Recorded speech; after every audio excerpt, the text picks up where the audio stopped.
There's nothing much to vlog about, so all you have to do is write one true sentence. A quote by Ernest Hemingway.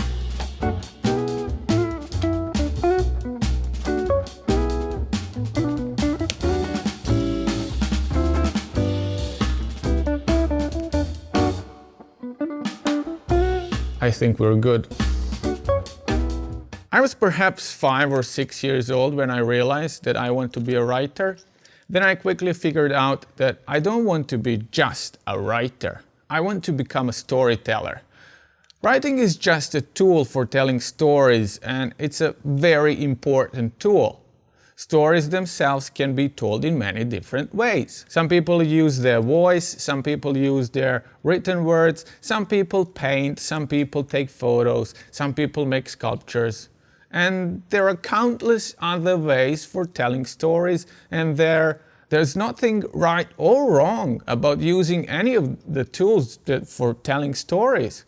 You can use whichever medium suits your needs for telling stories, and you will still be a storyteller. Do that in an engaging way, and soon enough you will have an audience. But there are also people like us, like me and you, people who can't decide which tool to use because they like them all. And on a daily basis, they ask themselves, should I use voice, written words, pictures, photographs, objects? What if I combine them into one unique medium? What if I tell you there is such a medium? It's called the moving pictures, or the movies, films, videos, whatever you like to call it. For us, who can't decide which medium suits their expressive needs the best, movies are a God-given tool. And until recently, only a handful of lucky people could use this tool and really make a living off of it. The cameras were too expensive, and getting access to one of those was close to impossible.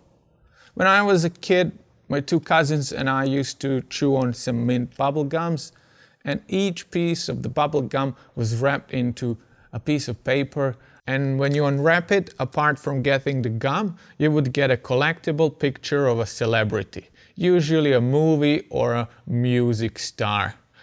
Our grandfather would give us one each day, and we would quickly unwrap them to see which picture we get. And whoever got the strongest person was the winner. I remember one day my older cousin got Arnold Schwarzenegger. The younger one got Sylvester Stallone. And what did I get? Steven Spielberg. A picture of Steven bloody Spielberg.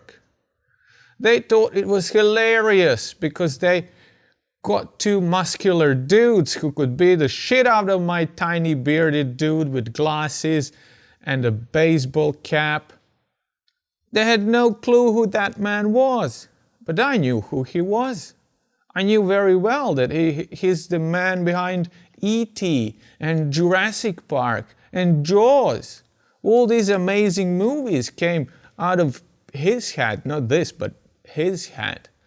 And I wasn't upset because they were laughing at me and calling me a loser. I was over the moon. That was the man I wanted to become. I didn't care about his bicep or how hard he could punch someone in the face. I knew that that man could tell a good story. And that was all that mattered to me in the world, telling good stories.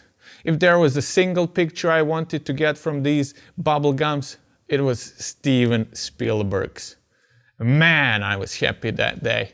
I think I still have that picture somewhere in the attic in Serbia. It was a keeper for life.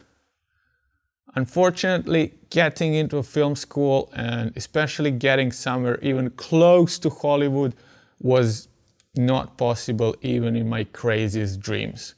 So I had to give up on that idea, and I continued wandering around through life, mostly unsatisfied, doing bullshit jobs, trying to get through the day in the least painful way. And it wasn't easy.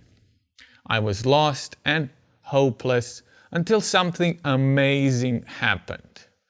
Cameras became more and more affordable, and now everybody has at least one device with at least one camera in their pocket.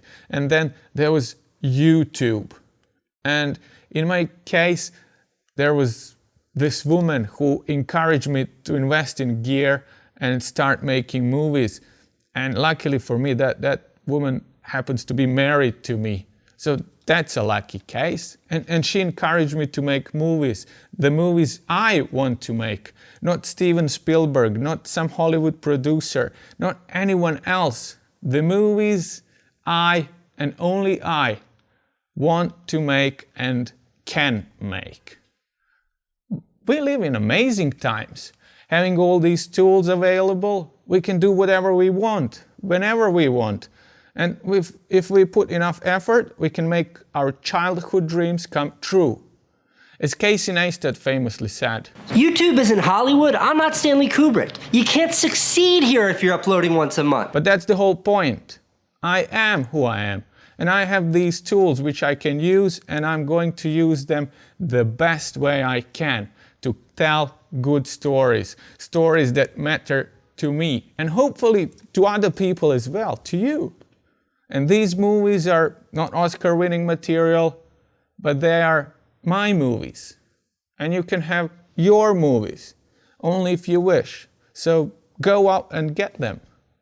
And if you fail, just get up, keep moving forward, one step at a time. One step closer to becoming the storyteller you knew you were destined to be.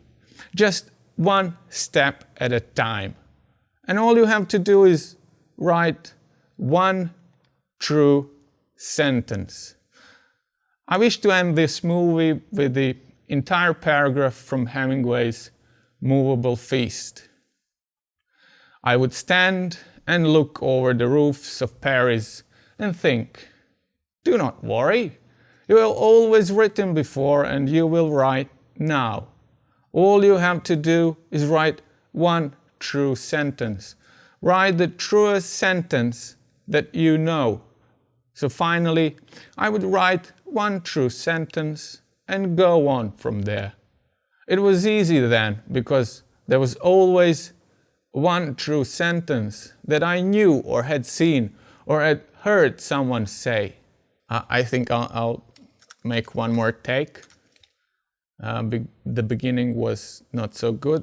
I kind of catched it up from after I finished the first third. Yeah, I'll just try it again.